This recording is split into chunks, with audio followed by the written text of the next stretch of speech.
Dawn is my favourite time of the day here at the Australian Narrowlands Botanic Garden.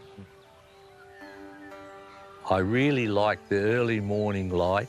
It's cooler and the birds are just magic. We are looking across Spencer Gulf to the wonderful Flinders Ranges. This is where the desert meets the sea, and below we see the beautiful grey mangroves, which are a unique part of our botanic garden. I'm Brian Reichelt from the Friends of the Australian Narrowlands Botanic Garden, and I'm absolutely passionate about this garden. We're in Port Augusta, South Australia. We're on Bangala and Nookana land. This area is the entrance to Eyre Peninsula, and it's also known as the crossroads of Australia because you can move north, south, east and west across our corridors. The garden is 250 hectares. All of the plants that are grown here are known as low rainfall, under 250 mil of rainfall. So they're all desert species and they cover approximately 70% of Australia.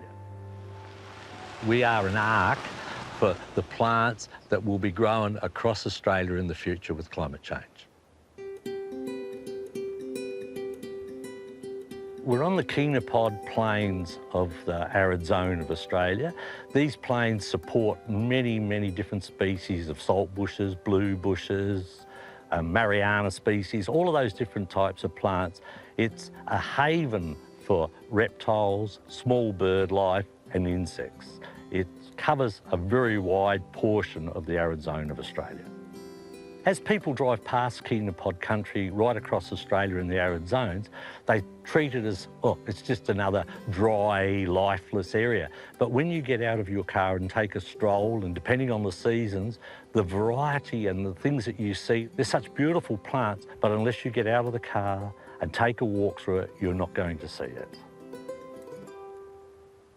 It's amazing to see these marvellous little lichens and fungi which are growing in this arid zone.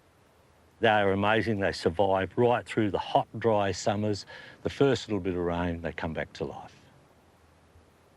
You see here we have an example of blackbush, which is really a great home for our birds and insects. It's also an excellent garden plant because you can prune it to whatever shape you'd like to have. It's one of those plants that once you put in the garden, it needs minimal amount of water. Another great example is the pearl saltbush, Mariana setifolia. It has this very unusual bead-like leaf in a soft grey and it has very fine little hairs on it. It's actually a beautiful plant, very nice in a native garden setting. In this sort of region, you're going to see birds of prey, in particular the little nankeen kestrel, because it's much easier for it to hunt for its prey. We also have lots of little wrens, fairy wrens, mainly the white-winged fairy wren in the open country, but also we have a little rufous field wren, which are very secretive and occasionally rise to the top of a salt bush and sing so that you get an opportunity to see. But unless you take the time in this type of country to look, you're going to think it's lifeless and barren. Bird watching is a passion of mine along with the garden. There is something about the birds that if you have the interest to take and look, you'll find little different variations within birds, their calls, their songs. Everything is just brilliant and exciting to think about. I've been watching birds since I was about 12 years old, so that's what, about 55 years now? Original studies showed that we had around 49 species recorded here, and we're now recording around 160 species in total that come and go from the garden. It's a good sign that we are acting as a home for birds, in particular in the bad times out in the bush. They know they can migrate into this region and there is a safe place with food and water.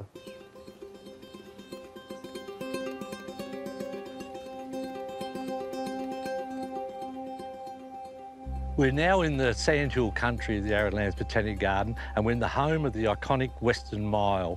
It's a tree that has long lived, up to 100 years, some of the specimens that you're seeing here at the moment. It's so dry here that you can see the roots that are sitting above the surface, which have been eroded by the wind. However, there are still minute rootlets that move out from the bottom to sustain moisture for the plant in the dry seasons. You can see the silver foliage that we have here compared to the green. This is a change in the foliage. It acts as a reflector of the heat and reduces its moisture loss. It's been recorded that this lowers the temperature beneath the tree by up to 15 degrees during the hot 45, 50-degree days. They are extremely tough. They can go for up to 5, 6 years without any decent rainfall, and so therefore they have to be hardy. You get a nice rainfall and they seem to come back automatically to full life.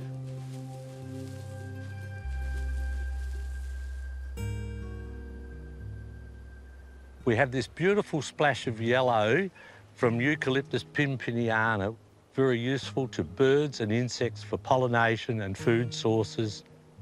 This is a dwarf eucalypt, which would be excellent for home gardeners. This is another one of our beautiful lemon yellow flowering plants. It's the desert melaleuca. It's a plant that grows in the northern areas of South Australia towards the Northern Territory border. Such an exquisite flower, and it has these tiny little capsules which contain the seed, which are very much like a nut off of a casuarina or some of other species. A true desert plant. This plant would be quite frost tolerant because of the type of foliage that it has, and I would suggest that you could probably grow this in a lot of gardens across Australia.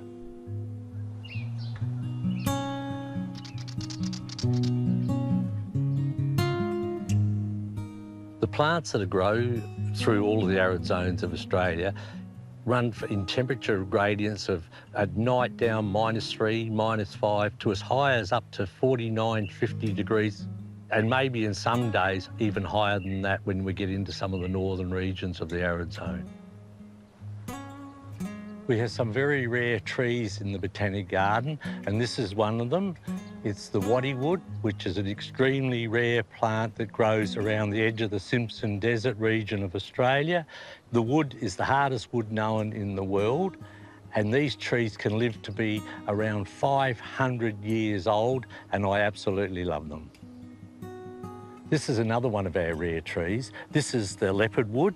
This is an extremely rare tree which grows from White Cliffs in New South Wales north into Queensland. This tree is about 30 years old, and once it loses all of its lower foliage and the trunk enlarges, it will blotch out in white, hence its name, leopardwood.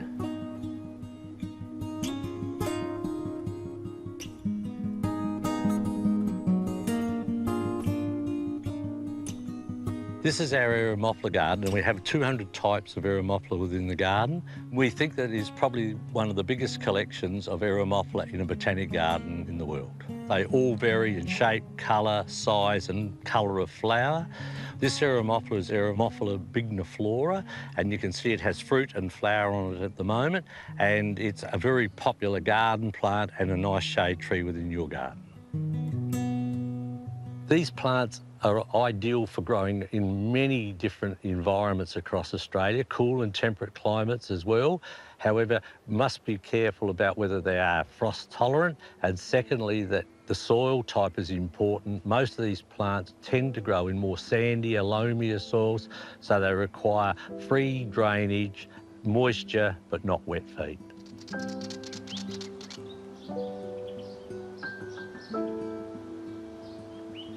The idea of us having a garden in Port Augusta commenced approximately 40 years ago with the Friends and council staff. Eventually, we were able to convince council and the state government to be involved, and that was the beginning of our garden. We live on a very low budget and rely heavily on donations. The Botanic garden here is free admission, which is really great.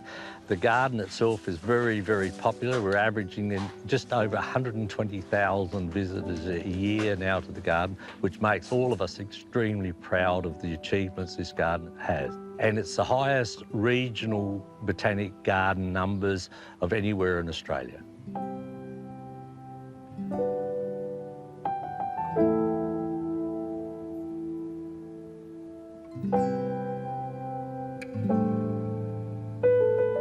my love for these plants is not only the beauty of the plants, but their ability to withstand such huge changes in climate, because as we warm, these plants are already able to tolerate those hotter, drier climates.